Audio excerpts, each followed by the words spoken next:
Broadcast is now starting. All attendees are in listen-only mode. Hi everyone. Got about 3 or 4 minutes before we start here.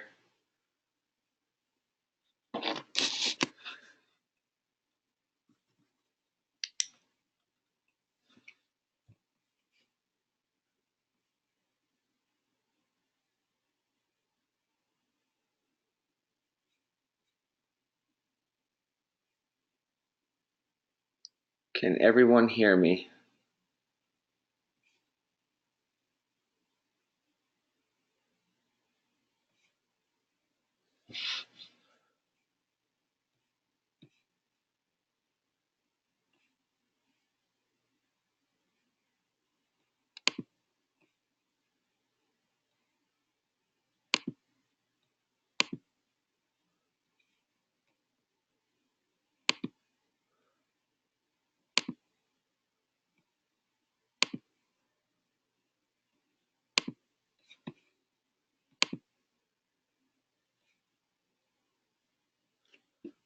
Can everybody see the main screen?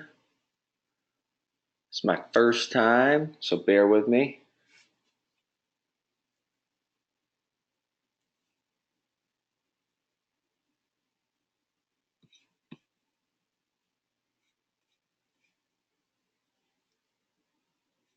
We'll wait a couple more minutes and then we'll get going. If anybody has any questions before we start, go ahead and feel free to send them under questions or in chat.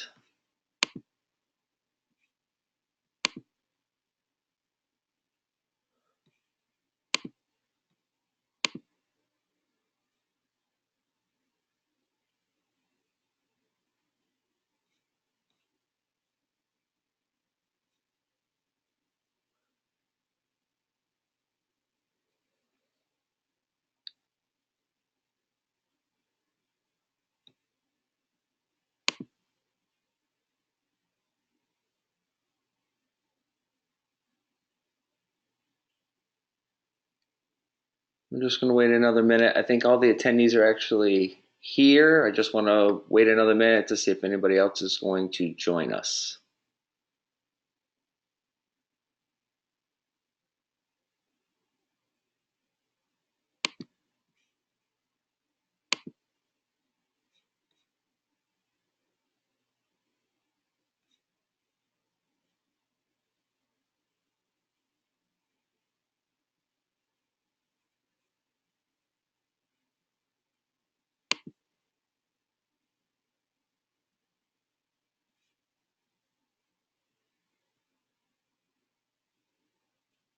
About 50 more seconds and then we will get going.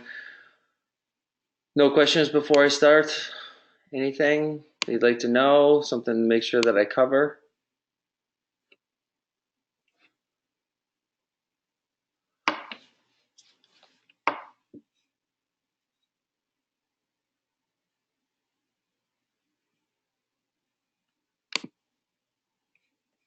Saw that one hand go up. Is there any way to make sure we can all hear?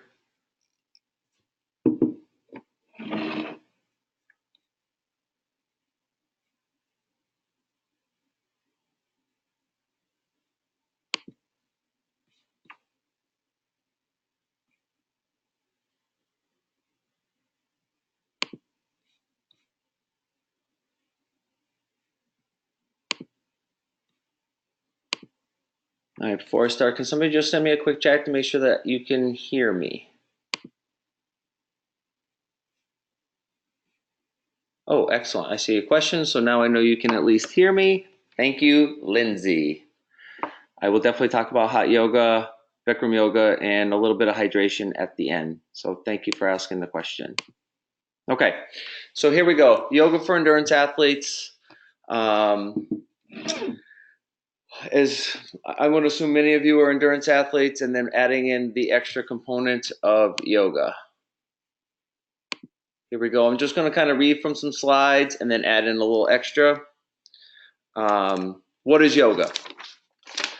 Basically, yoga is an old discipline. It's spiritual, it's physical. It incorporates breathing techniques, exercises, and meditation to help improve health and happiness. That's the textbook definition of yoga. Um, Really, you make it whatever is right for you. As we go through, I'm going to talk about how it became very personal for myself and how you make yoga personal for you and make it fit your lifestyle and what you need it to be for you, both physically, mentally, and spiritually. It doesn't have to be this crazy spiritually thing. But it is a place where many people can kind of go and just be on their mat and be present. Um, and we're going to talk about hot yoga. I actually had it written down. I personally prefer hot yoga, and there was something called TRX yoga, which was more recently invented. That is actually kind of cool. Mindfulness and awareness. To me, yoga was always something someone else did. So that's one of the reasons why I'm doing this presentation, and I actually became certified. I actually teach physical education, and I just got my entire department certified, so that we can incorporate it in with the students at the school that I teach. Um, but it was always something somebody else did. You always hear about it, but between stereotypes and lack of opportunity, I didn't engage in yoga until about 2 years ago, and it has been life changing for me. Um, Not only physically, but mentally and spiritually for different reasons. Um, Yoga has allowed me to engage my mind and my body and find some peace. And by the word peace, it's a little obtuse with how I used it. Just find a happy place. That's to me is yoga. Is when I go to yoga, it allows me just to kind of let everything else go in my life between kids and work and everything else, and just enjoy for a minute. And as a longtime QT2 athlete, I'm a little type A, a little OCD about my workouts, pace, distance, my times, my heart rates, getting everything perfect. What I love about yoga is I go into yoga, I get on my mat, there is no watch, there's no clock, there's nothing, and I'm just able to relax and enjoy myself. And I'm able to go switch from constant motion, which is swimming, biking, and running, to just kind of being. And sometimes there's no movement involved in yoga, which I really, really enjoy as well. Again, if you have any questions, just please make sure you put them in. If I'm going too fast, I'm probably going to say the word too much, so bear with me. Um, why yoga for endurance athletes? Stella Oliver, which I actually got off of Training Peaks, really is this. As endurance athletes, we're always looking for different ways to balance ourselves, our body, and our training. And the longer we stay in endurance sports, the more imbalances we get, the mental burnout we get. So for yoga, for me, it was something that I actually started in the off season, which was fantastic. It was something to break up what I was doing in terms of weight training. It increased some flexibility for me, especially my hips. As you know, we're going to go over those things. Um, but it also just kind of gave me another avenue, and it gave me some different people um, to work off of. Okay, yoga is a layer or component of a complete athlete. I it's to me it's just another component of us making ourselves better, especially for body and mind restoration and recovery. That's where I find the most benefit from, in season and out of season. So again, let me just kind of reemphasize. To me, yoga has a lot to do with recovering emotionally, physically, and spiritually. It's a mind body restoration for me, along with obviously we're going to talk about certain yogas that are really engaging and build upon things. One of the things was getting over the yoga fear, going to your first class. Um, who do you know that's going to be there? What if you don't know what they're saying when you're there? Um, and so for me, I actually just went with a friend, and that's my first one. I had no idea what I was doing. You just kind of peek off to the sides of your mat and you figure it out. And then after a few classes, you have a really good idea what's going on. And and then you're just able to stay on your mat and you're not focused on anybody else that's going there. But originally for me, it was getting over the fear, okay, not being flexible enough, maybe being the only guy that went to the yoga class, not knowing the different terminology not even having mats or blocks or things like that. Hold on, I see questions. I apologize. My first time. Oh, and we're all set. It was just Lindsay saying thank you. Here we go. So I'm just going to kind of continue on. For many endurance athletes, I have found that they like the Vinyasa yoga or the power yoga, which is kind of a dynamic flow of yoga poses. But there's also a lot of other different things out there, and we're going to talk about some of those flows and poses. What I would recommend is if you're just getting into yoga, or even if you're an experienced yoga person, going to different studios. During my certification, we had to go to 8 different studios, and I'd never been to other than one. And it was really kind of interesting, the things that I learned, just different poses. I'm going to use the word vibe, just got a different vibe at different yoga studios, some good, some not so good. And it kind of helped me mold what I wanted to. Some yoga studios have music, some don't. So I would definitely encourage experimenting with different studios. And you normally have your home base, but once in a while, definitely venture out of your comfort zone to a different one.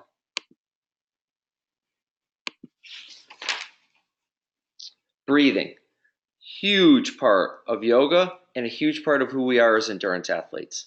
Um, Breathing and swimming, obviously, every stroke, every other stroke. Some of the breathing techniques that you use during swimming are just so important, along with breathing when you're biking and running to control your heart rate and even to control your anxiety, the way oxygen moves through your muscles. Breathing in yoga is every movement, there's a breath. And so it kind of teaches you to really connect breath to movement, and it helps just kind of able to control your body for heart rate and anxiety, and it kind of helps you focus yourself a little bit. We'll talk more about breathing as we kind of go through, but to me, before big races, I see a lot of people, really anxiety driven. And then I see certain people just kind of sitting on the side, almost in a mantra meditative state, just kind of breathing and breathing it in and exhaling it out and just trying to relax themselves. Benefits of yoga. Just briefly, you reduce stress. The stress bucket Jesse always talks about, and we talk about as coaches all the time. There's only so much stress that we can handle in our life, physical, mental, spiritually. So yoga just kind of helps you decrease your stress. It helps lower anxiety. Okay, I just spoke about it out of turn, but before races or life in general, as a teacher, when a kid gets all amped up, just get them to just start breathing for a little bit. Some big inhales, some big exhales, and it's important. Or even in a race for me, you just make something didn't go right. Transition didn't go right. You missed a gel. Something didn't happen the way you planned it. You're a little behind on the pace that you wanted to. Take a couple breaths and realize it's going to be okay. It's a long day and you'll be fine. It's shown to possibly reduce inflammation, and we all know with endurance athletes, inflammation with injuries is not good. Sleep quality, I found definitely has helped my sleep quality. Improve flexibility and balance. Really, the main reasons why a lot of athletes come to yoga first is this improved flexibility and balance. Just be careful that you don't get too flexible, because you don't want your joints to not be stable, but to create balances in your body, left and right, along with your core and everything that goes with it. And improved eating. I found it just to be mindful of what I'm doing, especially with the hot yoga that I enjoy. It definitely helps you become more mindful for eating. The bottom line is finding the time to practice yoga just a few times a week or regularly overall helps your mental, physical, and spiritual health. I find in the off season I'm able to get to yoga definitely more regularly. In season, 5-6 months out from a big race, I definitely make time for it once a week, work it into my schedule, and it's just so important. I just find that it's very helpful. We're going to go on to now. We're going to look at the 3 major parts of triathlon and endurance sports. We're going to look at swimming first, then cycling, and then running. So how can yoga help your swimming? Okay. A lot of times, if you're a swimmer, you've heard of dry land work.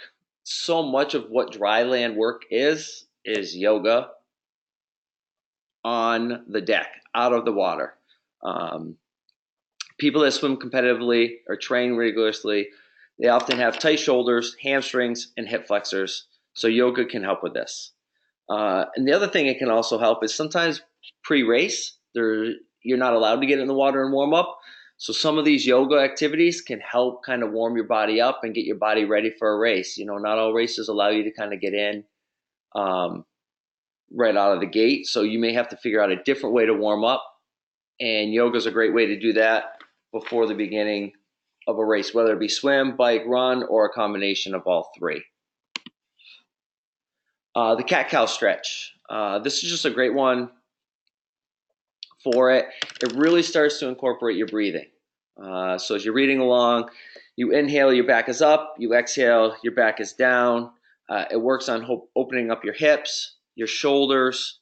And this is just an easy, stationary, semi-stationary way to really start to find a good pose. Also, if you flatten out your ankles, it helps to start work on the ankle flexibility, which for swimmers, for people who are runners or cyclists and try to swim, one of our biggest things is ankle flexibility, which slows us down if we don't have the ankle flexibility that we need. The next one, right from the cat-cow pose, right into this one. So on an inhale, if you just literally take your right hand and slide it underneath your left arm and then rotate your left arm over the top, this is just a great shoulder opener. Okay, it opens up your chest, your back. It's opening up your hips. Okay, because if your knees are wide enough and your feet or toes are together, it opens up all different components. And again, it just kind of works right off the cat-cow pose. So it's a simple right one flow right into the next pose. This next pose, the bow or the wheel pose, this is my kryptonite. This is something that I make sure that I do all the time, even though it's my least favorite pose. And what this does is it's just totally opening up your spine, your shoulders, your chest, your back. If you notice on the left side, you have a little progression from your hands. You can stay on the top of your head or you can lift up. And then on the right side, that's actually where I started going a little bit. If you're able to grab your ankles with your hands, you're really able to gain some extra flexibility in there. So there's a couple different variations, and every pose that we go over, there's so many different variations, and there's literally thousands of different ways to do flows and different yoga poses. I'm just picking some of the ones, my personal favorites, and the ones that are sport specific and that are easiest to do.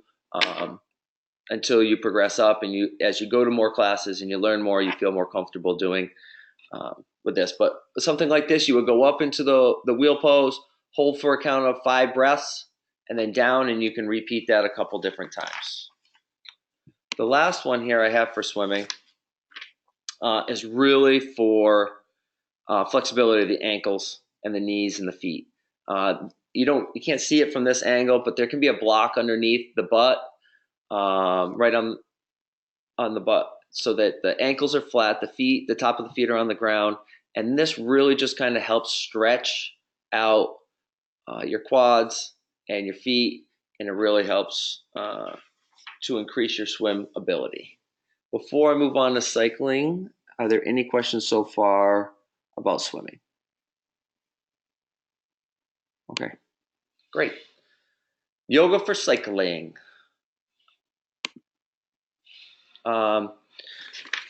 Just in general, yoga has great benefits for it. It's really the core strength, and the yoga poses that we're going to look at are for bike handling as well. What I find with yoga, with cycling, core strength, especially when you have to get out of your saddle to climb, and your shoulder strength from a lot of the sun salutations, that it leads to many of those things. And it really helps with those hip flexors. As we all know, if we bike too long, that hip angle that we just get off and our hips are super tight. So for me, doing yoga after especially long Saturday rides, stretching and getting that in is just so key. just a little bit more here. And again, I can send any of you the PowerPoint presentation so you can kind of read through it quickly. There's again, just thousands of poses that we can go over. Here's the first one, chaturanga. You lower from basically a high push-up to a low push-up. I have the do's and the don'ts right here. This is really just wrists, arms, total core strength, lower back, and this is for bike stability. You're right there. Just remember to keep your elbows in as you're doing this, and this is great if you mountain bike especially, or anything else that you want to do. This is the beginning of a sun salutation. It builds heat in the body, and it opens up and allows expansion, and it helps you create space for breathing and the next bit of work that you're going to do. Upward facing dog. So right from that chaturanga, that lower push up, you go right up into the up facing dog. I'm sure if you've done yoga, you've done a lot of this before, and you see it. But this literally just, you go up into push up position, you're opening up your chest, your hips, and creating the stability muscles and stretching your hip flexors right out.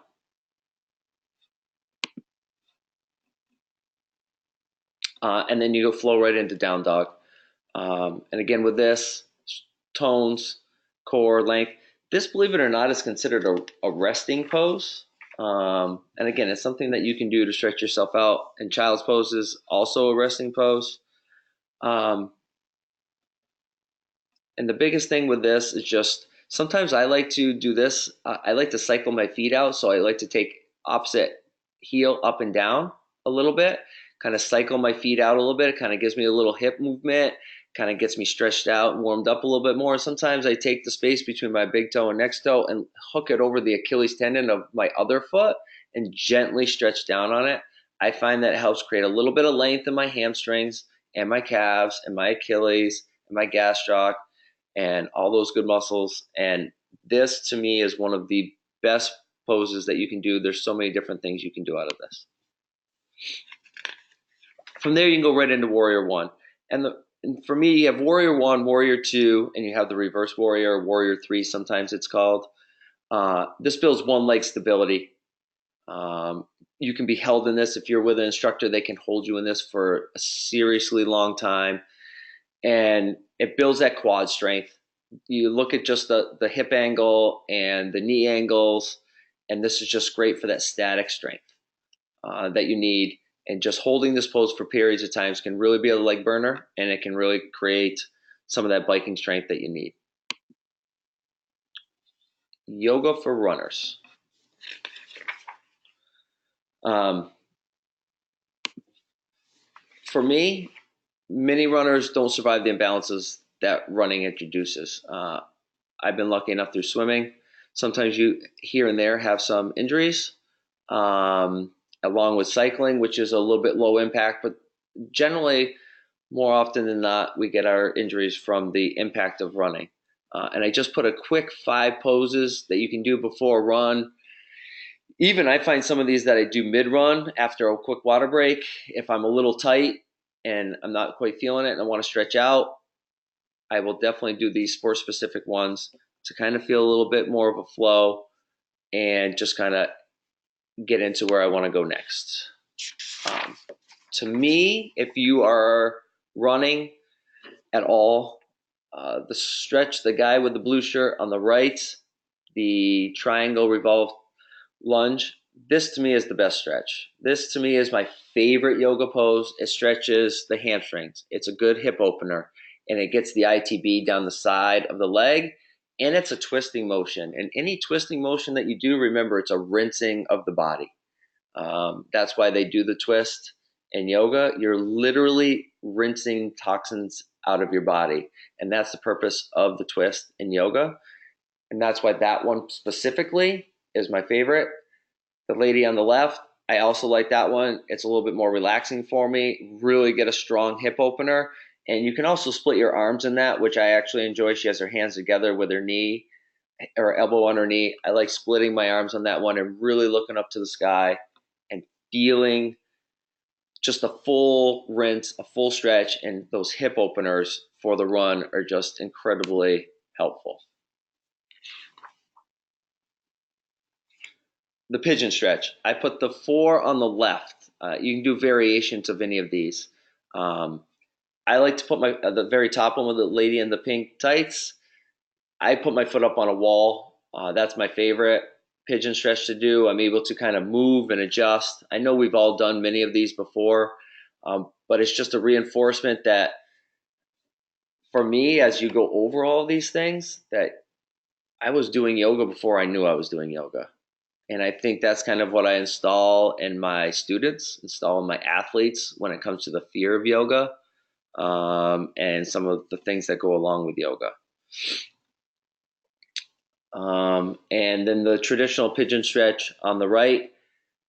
With any of these, blocks are essential. If you don't have quite the hip flexibility, putting a block under your hip or your thigh so that it creates stability in that area so you can stretch without hurting a joint, it's not looked upon as bad. It's looked upon as good. That's one of the things I love about yoga. There's no failing in yoga. Falling out of a pose is being successful. It's reaching beyond your comfort zone, and trying new things. And with the pigeon yoga stretch, with the variations and using blocks, something that you should do at home and something that you should do very often. The bridge. Um, you can see the block here.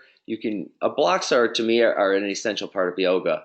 Whether you're super flexible or not, they just offer different variations to different things with some of the standing poses, and dance or anything that you're doing. Sometimes you need a little extra help. You can't get down to the ground, or it just kind of allows you to focus on a different part of the pose, to create more range of motion somewhere else.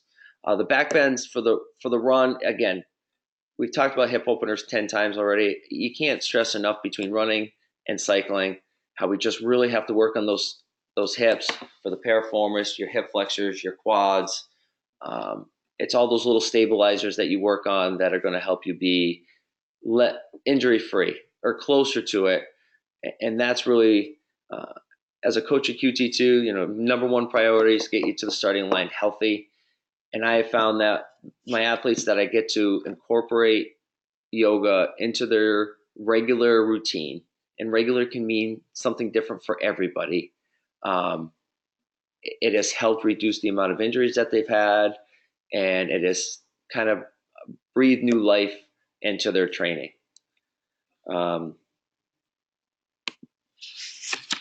Tree pose.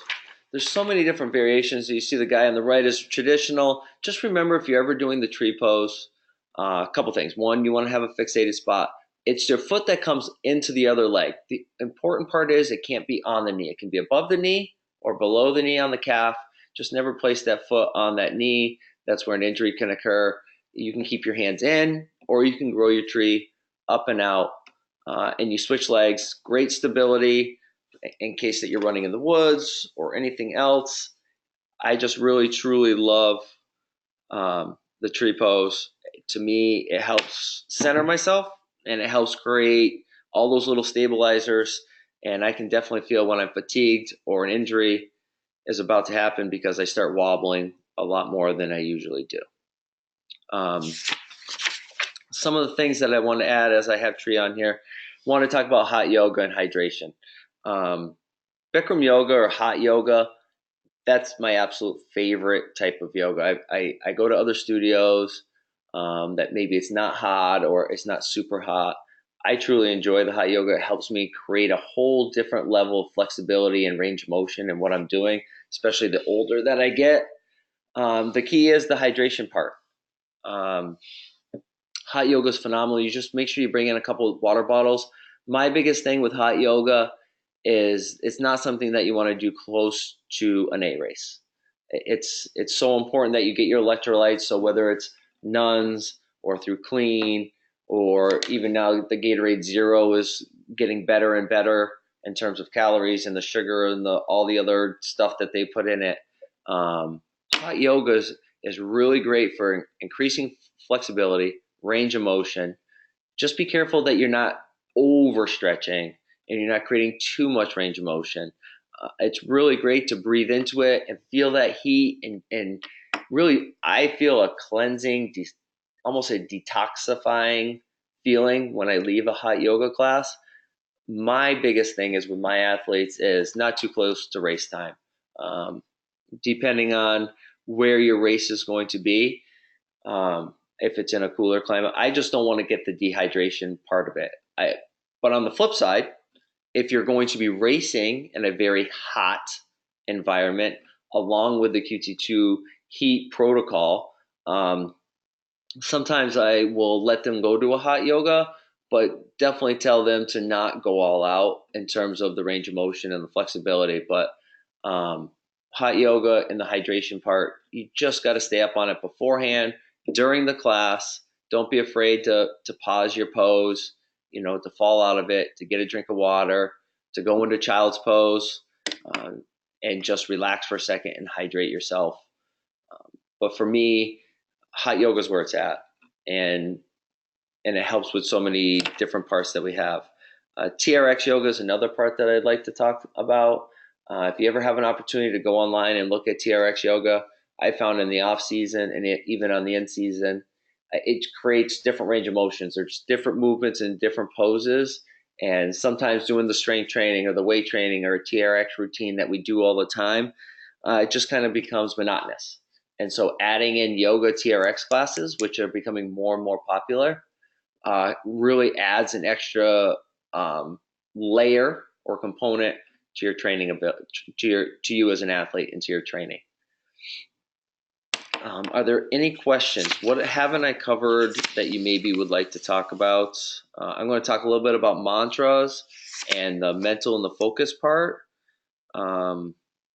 Is there anything else that anybody else would like to talk about? Don't be afraid. If I missed something or I didn't even cover hot yoga enough, please ask questions. It helps me. I know maybe some of it I kind of wrote. Inversions. Oh, I love inversions. For me, you have the basic inversions that you're able to do. And if you email me, I'll send you some of the great ones that you do. The best thing about inversions, there are specific inversion classes. So if you're really getting into yoga and it's something that you're scared to try, but really want to try, look and Google studios that have inversion classes, specifically that, and you'll spend an hour or two with instructors working on your inversions. For me personally, I teach inversions slowly to my students, and I'm there to assist everyone. I have them in class so I can assist them all. Sometimes at a yoga studio, yoga instructors don't feel comfortable assisting, so because they're actually placing their hands on you. Sometimes, maybe sometimes they don't feel comfortable. Maybe you don't feel comfortable. So definitely look into an inversion class. Excuse me. With inversions, I just take them as a personal challenge. I fail over and over and over again when I try to fly some side crows and all these different things. And I don't even get them half the time, especially in hot yoga, because I literally slip from the sweat off of my body. But when I get it, it's satisfying. So I can email you more, or we can touch base about inversions and how to incorporate them into your yoga. If you're doing yoga on your own, just remember most inversions are kind of done at the end. It's to bring all that blood flow back to the brain, back to the heart. It is to, after you do some twists, you do your inversions, and then you just kind of lay on your mat with your eyes closed, and you're able to kind of just gain a little bit of focus again. For me, that 5 minutes of just laying there with one hand on my stomach and one hand on my heart in total silence is generally the best 5 minutes of my day.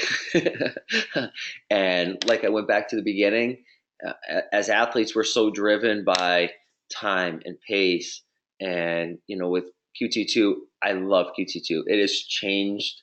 I went from you know, a fairly successful triathlete, runner, swimmer, biker, to somebody who has found a lot of success with QT2 protocols and how they approach the heart rate and pacing and everything.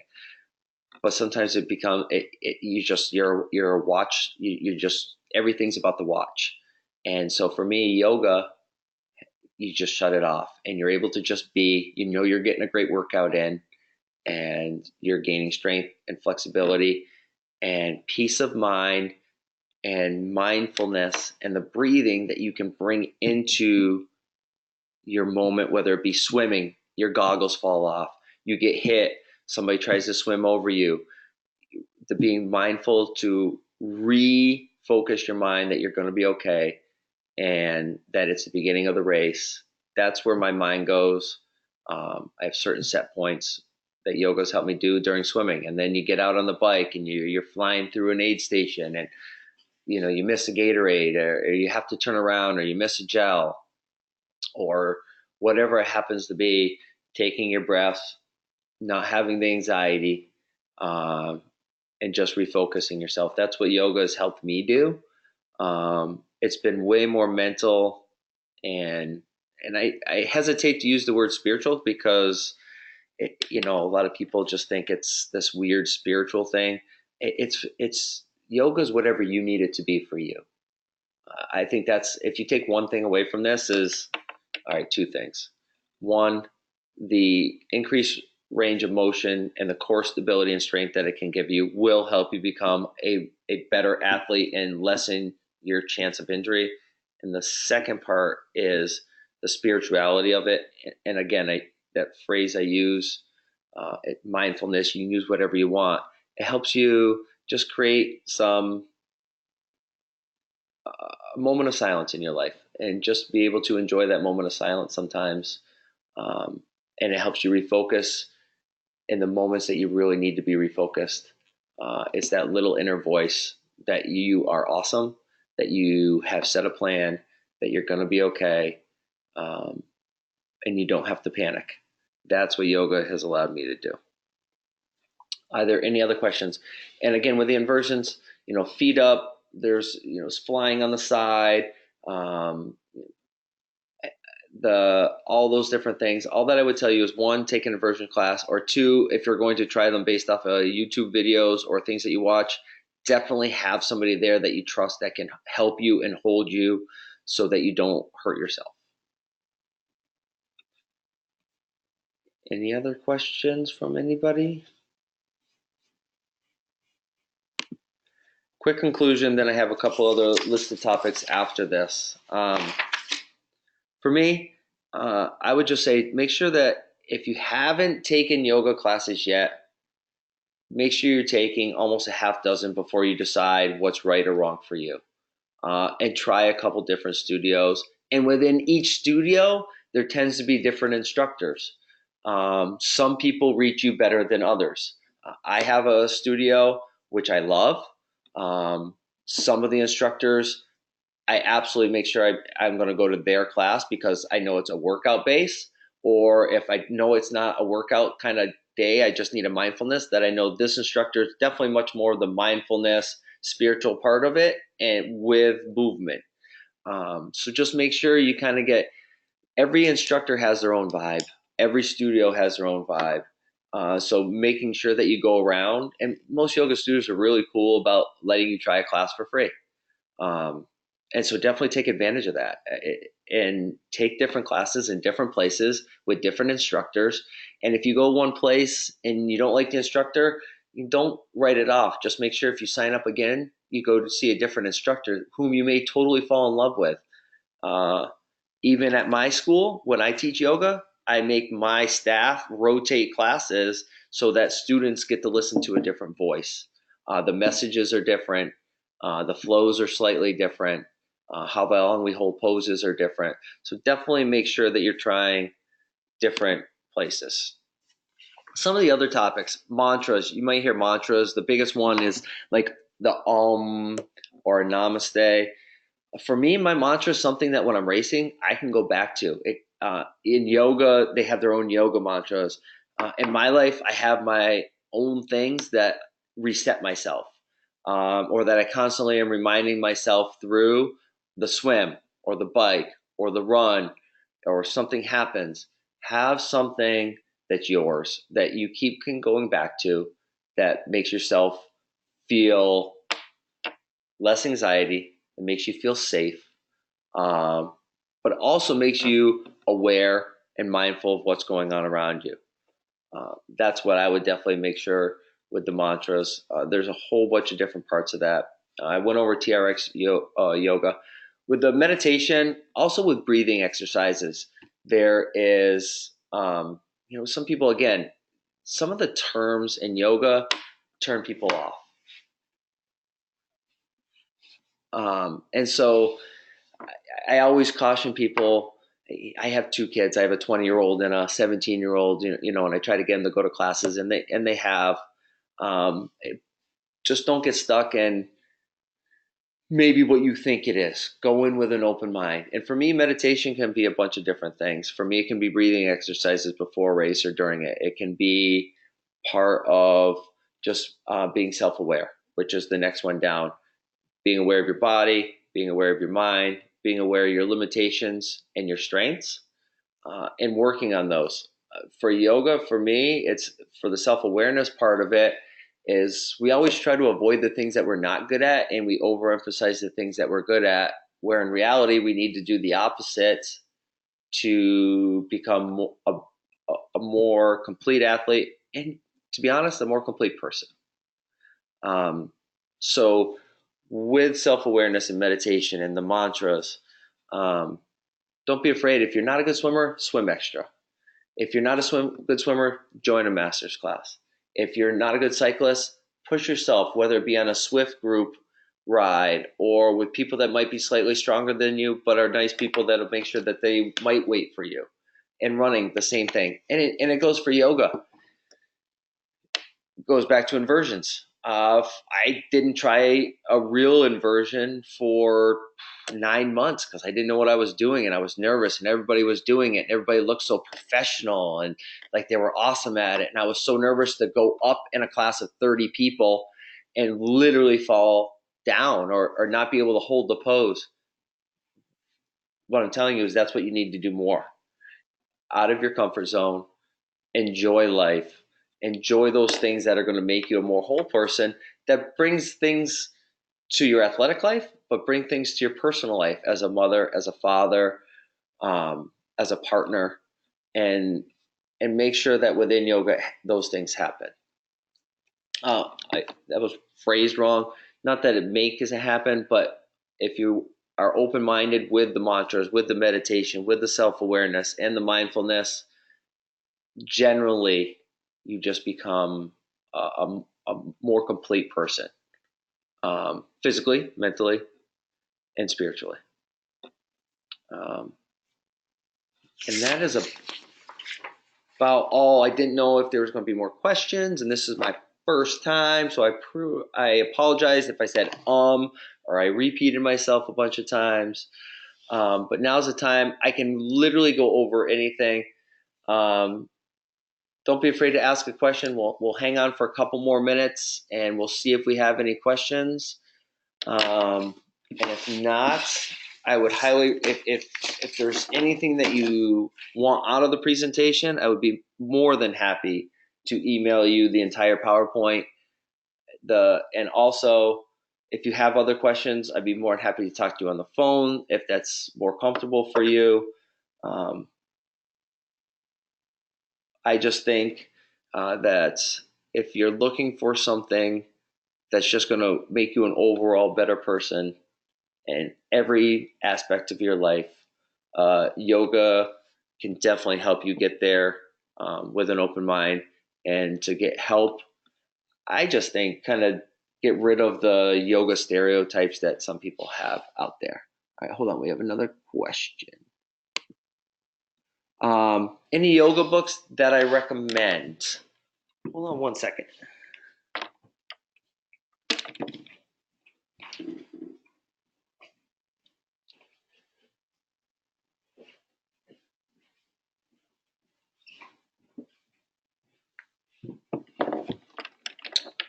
For me, that's an excellent question. For me,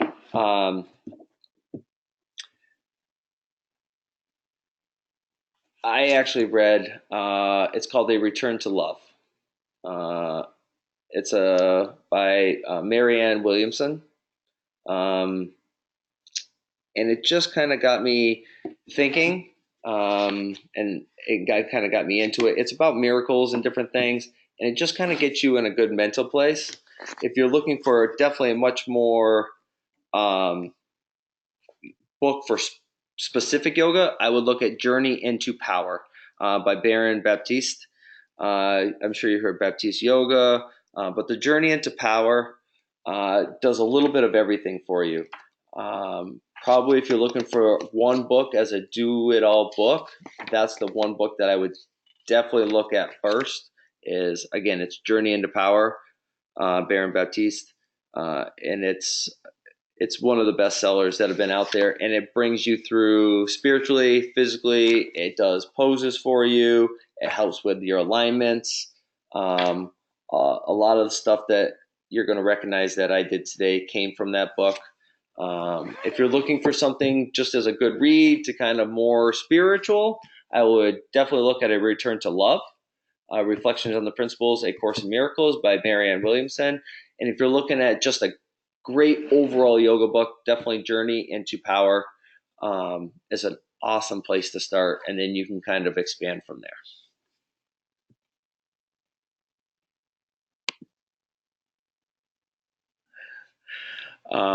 Thank you, Lindsay. I can't live without my yoga practices either now. And my New Year's resolution was to pay it forward. Um, I literally got certified New Year's Day. I made the New Year's resolution the night before, and I just think yoga is um, one avenue that I can help pay it forward to my students directly and to people that I meet. Like I said, I was a Type A OCD top athlete who just was so probably self-serving would be a great description. And yoga's helped me be definitely much more passionate and paying it forward and much more into treating others better and treating myself better, to be honest with you. Are there any other questions before we head out? I truly appreciate all of you showing up tonight. I hope I did not bore you. I hope I did not just go over stuff that you already knew. I hope that I at least gave you one or two things that you can take with you. Anytime I do any seminars or anything, I always say to myself, if I take one thing away, it was worth my time. So I'm hoping that you guys feel the same way. Again, reach out. It's Gary, so TGERRY at QT2systems.com. If you have any other questions or you want to reach out to me, definitely please feel free to do that. TGERRY at QT2systems.com. If you have any other questions that you would like answered or like to contact me about different yoga things, I appreciate your time tonight and have a fantastic night. And I hope to hear from some of you, if not all of you, soon. Take care.